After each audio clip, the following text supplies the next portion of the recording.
హైదరాబాద్ మందుబాబులకు ఎన్నికల సంఘం షాక్ ఇచ్చింది. పార్లమెంట్ ఎన్నికల కౌంటింగ్ సందర్భంగా వైన్ షాపులు మొత్తం మూసివేయనున్నారు. జూన్ 4న ఉదయం 6 గంటల నుంచి జూన్ 5 ఉదయం 6 గంటల వరకు మద్యం దుకాణాలు మూసివేయనున్నారు. ఫలితాల తర్వాత ఎటువంటి అవాంఛనీయ ఘటనలు జరగకుండా ముందు జాగ్రత్త చర్యగా ఎన్నికల సంఘం ఈ నిర్ణయం తీసుకుంది.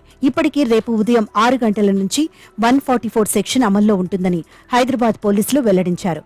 5గురికి మించి ఒకచోట గుమ్మి కూడకుండా ఆంక్షలు ఉంటాయన్నారు. మద్యం దుకాణాలు పూర్తిగా మూసివేయాలని, ఎవరైనా అక్రమంగా మద్యం నిల్వ చేసి అమ్మితే కఠిన చర్యలు ఉంటాయని పోలీసులు వార్నింగ్ ఇచ్చారు. గత నెల 13న తెలంగాణ లోక్సభ ఎన్నికలు జరిగాయి. దీంతో మంగళవారం ఓట్ల లెక్కింపు జరగనుంది. అందులో భాగంగానే ఈ నిర్ణయం తీసుకున్నారు. మల్కాజ్గిరి, చేవెళ్ల, హైదరాబాద్, సికింద్రాబాద్ నియోజకవర్గాల పరిధిలో మొత్తం 19 కౌంటింగ్ కేంద్రాలను ఏర్పాటు చేయడం జరిగింది. కౌంటింగ్ కేంద్రాల వద్ద భారీ బందోబస్తు కూడా ఏర్పాటు చేశారు. ఇక కౌంటింగ్ కేంద్రాల్లోకి ఈసీ జారీ చేసిన పాసులు ఉన్న సిబ్బంది, వివిధ పార్టీల అభ్యర్థుల ఏజెంట్లు, మీడియా ప్రతినిధులను మాత్రమే అనుమతించనున్నారు. కౌంటింగ్ సెంటర్ల వద్ద 144 సెక్షన్ అమల్లో ఉందన్నారు.